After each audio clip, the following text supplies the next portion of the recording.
नमस्कार।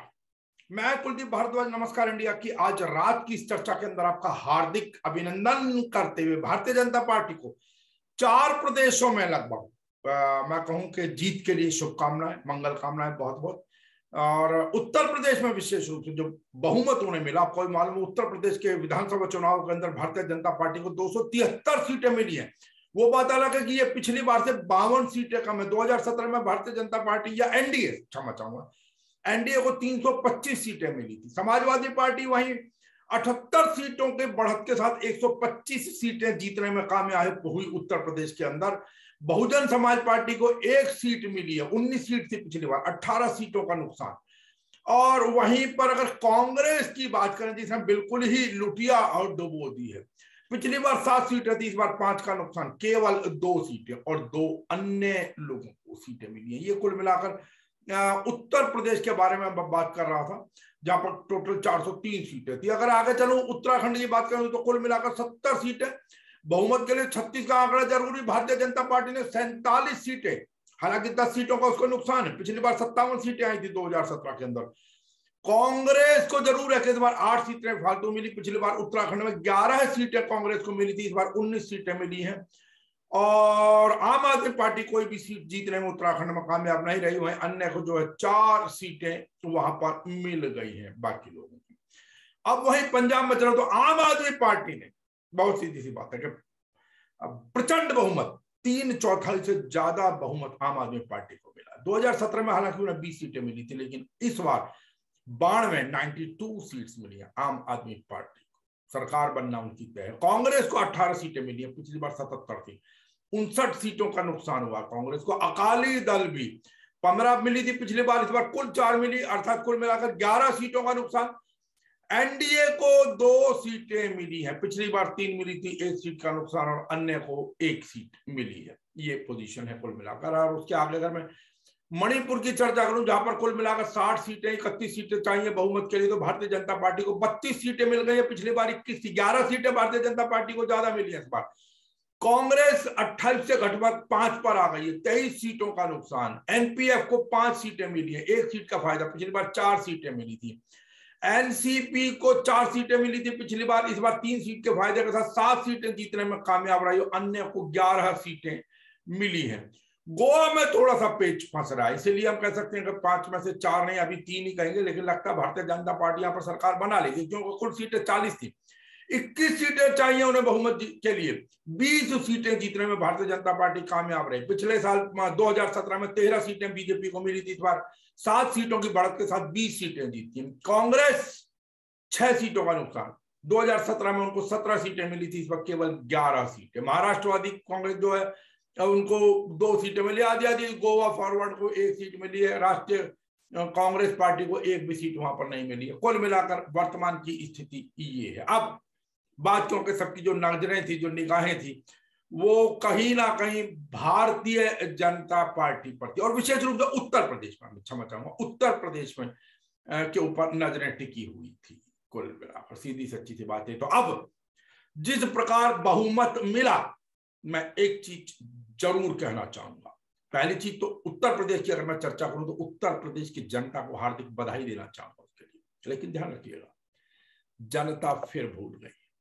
इस बार उन्होंने बेबसी, लाचारी, बेरोजगारी, महंगाई को एक तरफ रख दिया है। विकास को चुना है जनता ने। महंगाई, अब ऐसा लगता है कि महंगाई, बेरोजगारी, भ्रष्टाचार, उन्नाव कांड, लखीमपुर कीरी कांड, और तड़पते भड़कते लोग, कोविड में ऑक्सीजन के लिए भागते दो लोग, तड़प तड़प कर मरते लोग, ऑक्सीजन की कमी पर रोते बिलखते लोग, गंगा में तैरती लाशें, आदि आदि सब कुछ अब मुद्दे नहीं रहे।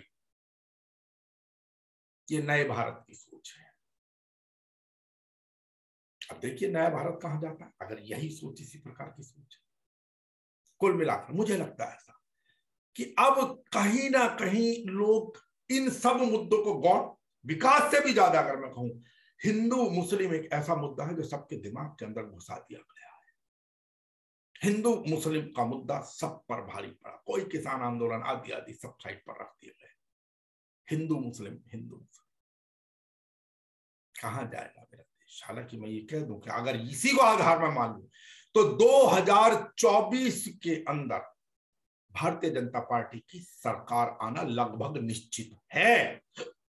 इस चीज को गांठ हमें बांध लेनी चाहिए। लेकिन ये हिंदू मुस्लिम जो एक दूसरे पर हावी हो रहा है, जब इस प्रकार के सारे मुद्दे, ना किसी को महंगाई से फर्क पड़ रहा है, ना किसी को बेरोजगारी से फर्क पड़ रहा है, ना किसी को भ्रष्टाचार से फर्क पड़ रहा है, ना लखीमपुर कांड से फर्क पड़ रहा है, ना वो जो महिला की जो वहां के जो सभासद के चुनाव थे जिसके अंदर चीरहरण किया जा रहा था, बेशक वो किसी भी दल की रही हो, उन सब चीजों से पर यदि कोई फर्क नहीं पड़ रहा है तो अब आप खुद सोच सकते हैं कि हम कहाँ जा रहे हैं। लेकिन फिर भी कहा जाता है, कहा यही जाता है कि जनता का फैसला स्वीकार्य है, लेकिन भीड़ तंत्र का या जनता का हर फैसला स्वागत योग्य हो, हर फैसला बिल्कुल सोच समझ कर किया गया हो, अमूलन माना नहीं जाता। क्योंकि फर्क है, हमने पहले भी बताया, गुरुदेव बृहस्पति और गुरुदेव शुक्राचार्य दोनों के अंदर। पर चलिए जो भी है, एक बार फिर से भारतीय जनता पार्टी को बहुत बहुत शुभकामनाएं, बहुत बहुत बधाई। और अब आगे लगता है बहुत जल्द मुख्यमंत्री पद की शपथ लेंगे। और हाँ, एक चीज और ध्यान रखिएगा, जिस प्रकार पंजाब के अंदर आम आदमी पार्टी आई है, आम आदमी पार्टी का एक चीज मैं और आपको बता दूं कि जो चरणजीत सिंह चन्नी है, क्योंकि आम आदमी पार्टी की तो लुटिया जो है वो सीधे सीधी सी बात है कि मैं समझ जाऊंगा, कांग्रेस की लुटिया तो अगर मैं पंजाब में बात करूं तो नवजोत सिंह सिद्धू ने डुबा दी। सीधी सीधी बात यह, कांग्रेस को सख्त निर्णय लेना चाहिए था, जिनको लेने में कांग्रेस पूरी तरीके से असफल और रही। लेकिन फिर भी मैं आपको बता दूं, चरणजीत सिंह चन्नी को जिन्होंने हराया है लब सिंह, वो एक मोबाइल की दुकान में फोन रिपेयर का काम करते हैं और उनकी माई सरकारी स्कूल के अंदर सफाई कर्मचारी है, जिसे आम आदमी पार्टी ने अपना कैंडिडेट बनाया चन्नी के खिलाफ। खैर, चुनाव जीतते अरविंद केजरीवाल एक्शन के मोड में नजर आए। पहले दिल्ली में इंकलाब हुआ, अब पंजाब में इंकलाब हुआ, अब यह इंकलाब पूरे देश के अंदर फैलेगा। जो जो लोग आज ये टीवी देख रहे हैं, सब लोगों को मैं कहना चाहता हूं, सारी महिलाएं आम आदमी पार्टी ज्वाइन करें, सारे युवा आम आदमी पार्टी ज्वाइन करें, सारे किसान आम आदमी पार्टी ज्वाइन करें, सारे मजदूर, सारे व्यापारी, सारे उद्योगपति सब आम आदमी पार्टी ज्वाइन करें। आपको लगेगा कि हम क्या कर सकते हैं, एक आम आदमी को लगता है मैं क्या कर सकता हूं, मैं तो बहुत छोटा हूं। आपको पता है कि चरणजीत चन्नी जी को आज किसने हराया है? भदौर से लाभ सिंह उगोके।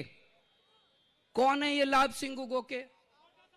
मोबाइल रिपेयर करने वाली दुकान में नौकरी करता है। मोबाइल रिपेयर करने वाली दुकान में नौकरी करता है।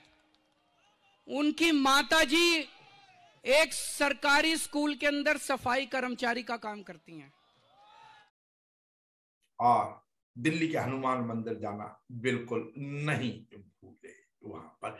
अब थोड़ा सा मंथन कांग्रेस के ऊपर कर लिया जाए, इससे पहले कि मैं आगे की चर्चा करूं। कांग्रेस की देखिए बहुत सीधी सी बात है कि नमस्कार इंडिया की एक बात बिल्कुल सत्य सिद्ध हुई। हम पहले कहते थे, बारंबार कहते थे कि बेशक प्रियंका गांधी की रैली में भीड़ जा रही आदि आदि, लेकिन कांग्रेस में कहीं जोश नहीं था।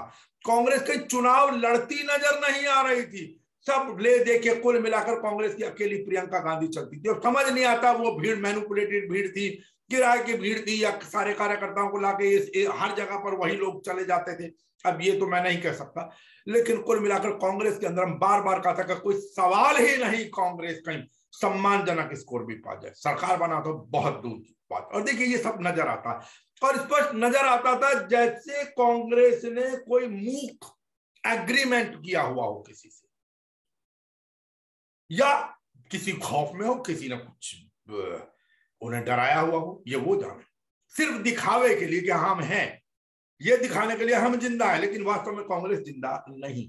कांग्रेस को लाख नहीं करोड़ बार सोचना पड़ेगा। और कांग्रेस, अब हमने पहले भी कहा था कि long long ago there was a congress, मैंने खुद प्रोग्राम किया था, कांग्रेस मृत प्राय हो चुकी। अब देखिए, आप खुद ही देखिए, अगर कांग्रेस चाहती, अगर कांग्रेस को वास्तव में तरीके से उतरना था तो कांग्रेस को उत्तर प्रदेश के अंदर अपना एक मुख्यमंत्री का कैंडिडेट तय करना था, और विशेष रूप से आचार्य प्रमोद कृष्णम जैसे व्यक्ति को, क्योंकि यहां पर ब्राह्मण फैक्टर आदि आदि जातिगत फैक्टर करते थे।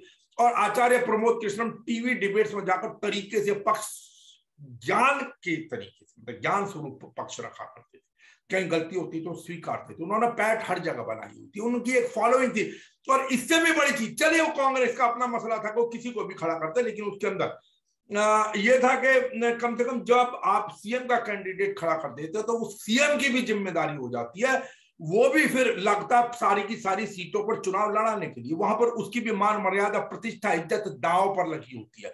इसलिए वो भी पूरी ताकत झोंक देता है चुनाव जिताने के लिए। और मैं ये नहीं कहता कि आचार्य प्रमोद कृष्णम जैसे किसी व्यक्ति को टिकट देने से कांग्रेस सत्ता में आ जाती, लेकिन परिणाम कहीं ज्यादा बेहतर होता और कांग्रेस के कार्यकर्ताओं में, जमीनी कार्यकर्ताओं के अंदर एक जोश होता जो कि अपने 5, 7, 10 साल के बाद में कांग्रेस को कहीं ना कहीं खड़ा कर देता तरीके से।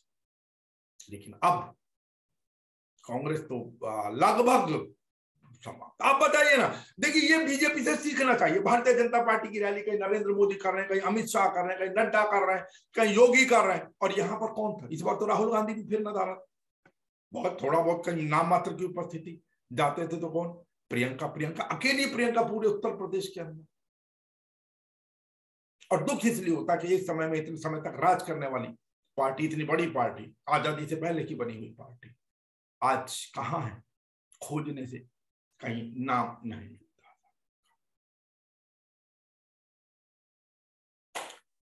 चलिए, अब हम तो यही कह सकते हैं कि ईश्वर इनको सद्बुद्धि दी, इससे ज्यादा तो हम क्या कहेंगे। लेकिन इसके अलावा एक दो बातें मैं जरूर कहना चाहूंगा। ऐसा नहीं है कि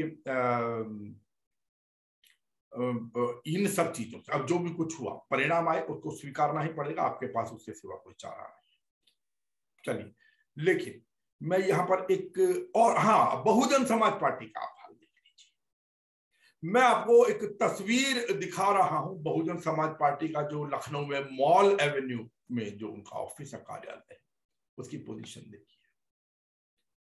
और मैं कहूं ये हालात, ये करोड़ों दलितों, शोषितों, वंचितों और विशेष रूप से कहूं तो काशीराम के सपनों के मर जाने का दृश्य है। क्या बहुजन समाज पार्टी की ये पोजीशन हो? बहुजन समाज पार्टी को इसी के लिए लाया गया था। खैर, हो जाने। लेकिन आम आदमी पार्टी ने फिर से वही बात की, नई तरीके की राजनीति। और मैं कह सकता हूं, अब आपको सोचना पड़ेगा कि 2024 का जब चुनाव होगा लोकसभा, अब आपको, मैं समझता हूं कि कुछ लोगों को शायद गलत लगे, लेकिन 3 नेता हुए हैं 2024 के लिए। आपको मालूम है योगी आदित्यनाथ की इस समय जिस प्रकार से फॉलोइंग बढ़ी हुई है, योगी आदित्यनाथ को बहुत सारे लोग आज की तारीख में प्रधानमंत्री के रूप में देखना चाहते हैं। पार्टी का अंदर का मैटर है, वो कुछ भी करे, लेकिन आम आदमी की जो बात हुई है। और तीसरा नेता, इसमें कोई दो राय नहीं है कि आज की तारीख में अरविंद केजरीवाल भी उभर कर एक तीसरे नेता के रूप में आए। बेशक लोग उनके बारे में कुछ भी कहते रहे, बेशक लोग अनाप शनाप बकते रहे, और ये आपको भी पता, कुछ हिंदूवादी टाइप जो लोग हैं, तथाकथित हिंदूवादी, इनके ये फलाना है, दिल्ली के हरामखोर हैं, बिजली फ्री की। अरे भाई, तुम भी तो फ्री की बिजली और पानी ले रहे हो। तुम क्या उतना पैसा जितना बिल बनता है, चलो केजरीवाल नहीं ले रहे, तुमने क्या प्रधानमंत्री राहत कोष में जमा करते हो? कहीं और जमा कर दीजिए उस पैसे को। देते हैं? नहीं। और तुम्हारी पार्टी ने भी अभी देख लीजिए क्या क्या फ्री लैपटॉप, स्कूटी, क्या क्या नहीं बांटने की बात कही। आप भी फ्री का चस्का लगा रहे हो महोदय। खैर, चलिए, जो भी कुछ है वो देखते। और इसी कड़ी में मैं आपको बता दूं, क्योंकि आपको मालूम है कुमार विश्वास ने केजरीवाल के संदर्भ में जो कुछ भी कहा था, एक तरीके से आतंकियों के प्रति सहानुभूति रखने वाला व्यक्ति बताया था। अब नरेश बाल्यान, जो दिल्ली के उत्तम नगर क्षेत्र से विधायक है, वो कुमार विश्वास के घर पर पहुंच गए उन्हें लड्डू खिलाने के लिए।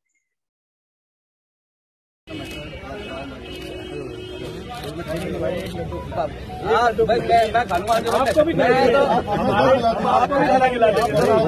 खिलाएंगे। हमारे विधायक जी एक लड्डू उसको खिलाएंगे। विधायक जी घर आ रहा हूँ। विधायक जी, सुनो मनीष भाई, विधायक जी अकेले मिलेंगे उनको जाके, इतना तो हक है हमारा। विशेष प्रेम है उसका, मिलेंगे। सिर्फ विधायक जी अकेले जाके नहीं। हेलो मनीष भाई, इतनी रिक्वेस्ट हम तो मान ही रहे हैं। ये बताओ आप लोग जो है ऐसे क्योंकि आपके बाद शायद इस प्रकार की चर्चाएं एक लंबे अरसे तक गौण हो जाएंगी, लेकिन मैं फिर भी चर्चा करता चलूं क्योंकि आपके बाद शायद इन मुद्दों की या इन बातों की चर्चा करना सार्थक नहीं होगा। लेकिन फिर भी चलते चलते बता दूंगा, आजमगढ़ में समाजवादी पार्टी के जो वर्कर, उन्होंने एफसीआई का, फूड कॉर्पोरेशन ऑफ इंडिया का जो स्ट्रांग रूम है, उसके बाहर एक ईवीएम से भरी गाड़ी पकड़ी। गाड़ी का चालक और आरओ दोनों गाड़ी छोड़कर फरार हो। क्या कहेंगे तो आप?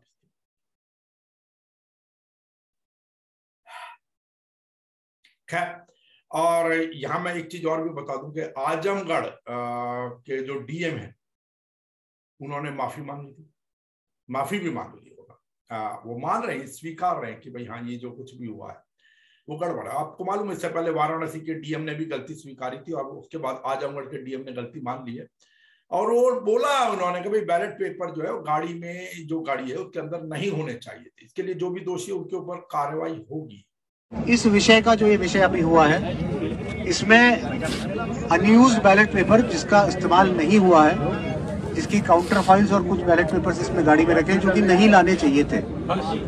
बहुत स्पष्ट रूप से इसमें निर्देश ये है कि इनको भी ओल्ड बैलेट पेपर्स के साथ जमा करना होता है स्ट्रांग रूम में। और आप भी जानकारी है और सभी कैंडिडेट्स को रिसीव भी कराया गया है कि कल 5 बजे वो पोस्टल बैलेट का स्ट्रांग रूम खुलता है और 5 बजे ही खुलेगा। अभी सब लोगों को ये सूचित है।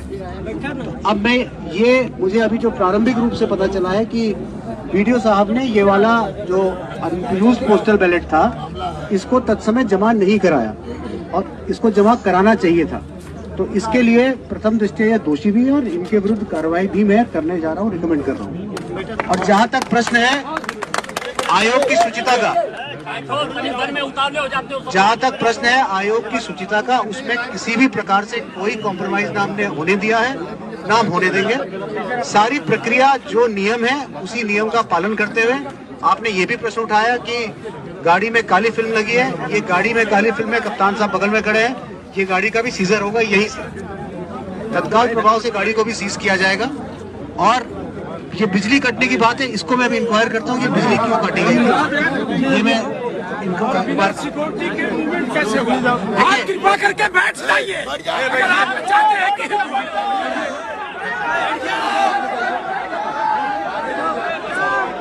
आराम से बैठ जाओ, आराम से बैठ जाइएगा। कृपा आप चाहते हैं अखिलेश यादव मुख्यमंत्री बनाना। देखिए, आपका विश्वास प्रशासन पे रहे, आपका विश्वास प्रक्रिया पे रहे, इसीलिए मैं स्वयं यहाँ पे आया हूँ। ये इनके द्वारा एक प्रक्रियात्मक गलती की गई है और चुनाव आयोग में किसी भी प्रकार की छोटी से छोटी गलती प्रक्रियात्मक हो, उस पर किसी को बख्शा नहीं जाएगा। उस पर हम लोग कार्रवाई रिकमेंड करेंगे। और जहाँ तक आपने सुरक्षा की बात कही, क्योंकि इन वीडियो ने बताया ही नहीं है, ये तत्समय अगर हमारे संज्ञान में होता तो ऐसी स्थिति आती ही नहीं। ये वीडियो इसके लिए पूरी तरह उत्तरदायी है, दोषी है, उनके विरुद्ध कार्रवाई हम करेंगे।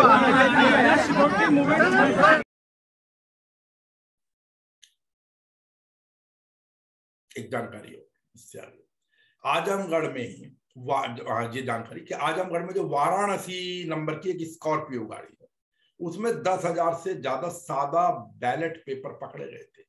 और ये गाड़ी लाइट बंद करके स्ट्रांग रूम के अंदर जा रही थी। गाड़ी को जो समाजवादी पार्टी के वर्कर थे, मैं कोई तरीके से मुस्तैद वर्कर कह सकते हैं, उन्होंने पकड़ा था। अब सवाल ये कि किसके इशारे पर ये बैलेट पेपर ले जाए जा रहे थे, सवाल ये बैठता है। और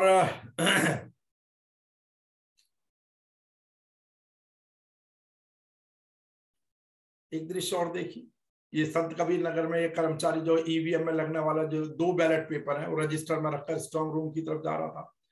और Samajwadi party, again Samajwadi party के लोग जरा इस बार थोड़े से एक्शन में थे, तो उन्होंने उसको पकड़ा। मौके पे डीएम को भी बुलाया गया और डीएम ने चूक मार ली, एसडीएम को डांट लगाई। नहीं, नायब साहब क्यों भाई आपने दिया था इनको रजिस्टर ले जाने के लिए? सर के अर्दरी ने कहीं तो गाड़ी दफा दी। गाड़ी लगवा रहे थे पीछे। ये बताइए कि आपके ये साइंस वाले ये यहाँ कैसे बाहर घूम रहे हैं? आपके तो ये गिनती के होने चाहिए ना सारे नंबर वाले, ये ऐसे किसी के पास भी कैसे घूम रहे हैं? आरो साहब, आपको भी तकलीफ हो जाएगी ऐसे आप करेंगे तो काम आपके। ये चूक से हो गया। नहीं, चूक से की बात नहीं है, ये तो हम जान। आगे से बहुत कैमरा लगा हुआ है, कहाँ ये आप अपने सारे पहली बात तो मिलान करिए, जब भी आपके ये पहले थे कि ये इस तरह के और कितने कागज बाहर है, ये जो अगर 2 बैलेट पेपर मिला है, और इसकी जो है आप इसमें FIR दर्ज कराइए।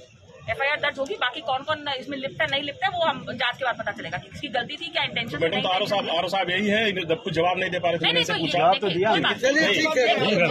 आरो साहब आरो साहब FIR दर्ज कराएंगे, ये चूक है, ये 100% चूक है। अब इसमें क्या है इंटेंशन की, वो FIR की जांच में हमें मिलेगा। आप FIR आज ही दर्ज कराएंगे, ये नहीं, ये आपको नहीं मिलेगा जी। आप अपनी जवाब सुन दे, आप अपने हिसाब से रजिस्टर और मैडम यहाँ सारे रजिस्टर हमें दे जी, ये रजिस्टर है, आप रजिस्टर उठाइए वहां भाई। और चलता है कि बैलेट पेपर मामले में चुनाव आयोग ने एक ही दिन में 4 जगह कार्रवाई की। वाराणसी का जो ADM है, EVM प्रभारी, वो हटाए गए। बरेली में RO ADM अफसर वो हटाए गए। सोनभद्र में भी SDM हटाए गए। संत कबीर नगर में आपने देखा है कि लेखपाल पर FIR दर्ज करने के आदेश दिया है या उन्होंने कहा है इस बात को। अब सवाल ये होता है कि यूपी में अब कई जगहों पर जो है वो EVM पकड़ा जा रहा है। ठीक है साहब, प्रशासन इसको क्या कहता है, आपने भी सुना पीछे कि प्रोटोकॉल में गलती हुई, ये कहकर वो माफी मांग रहे हैं और अफसरों को वहां से हटाया जा रहा है।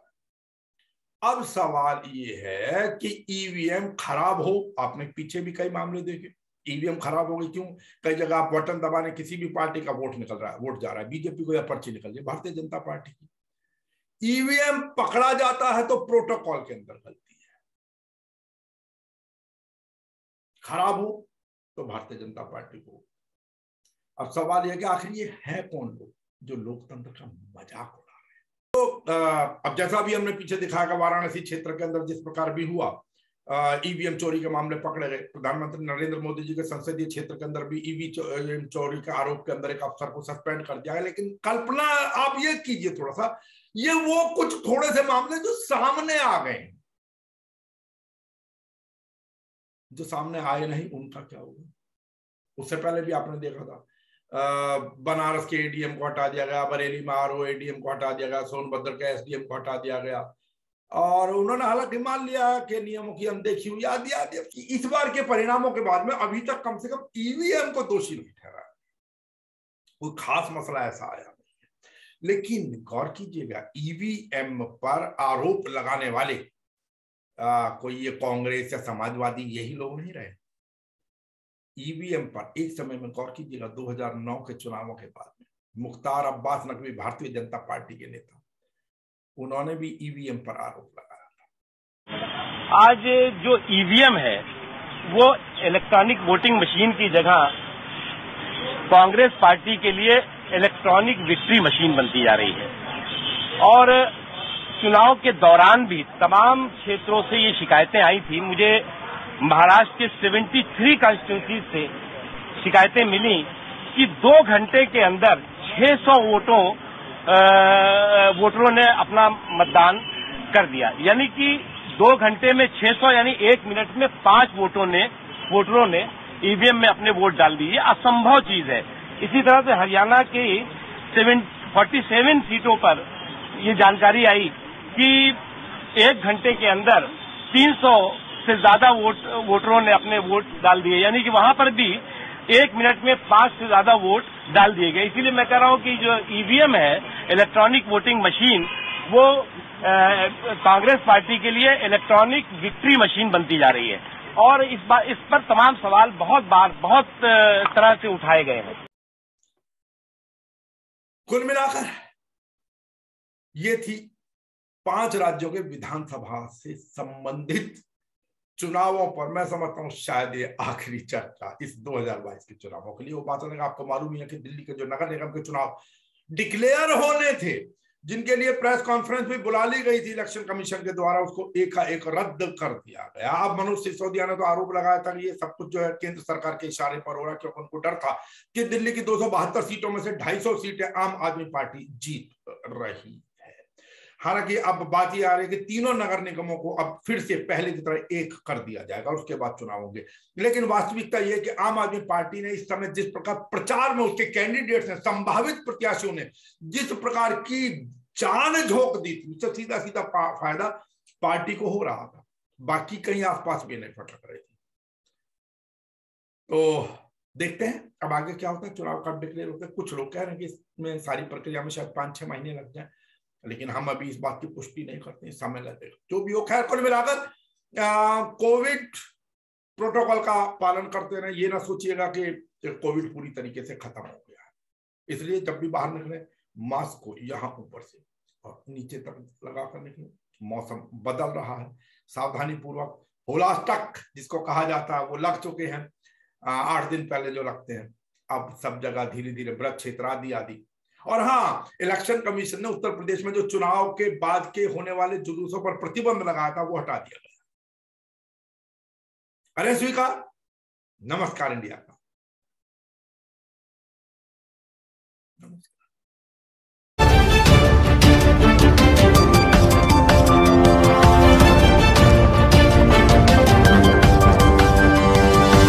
Thank you.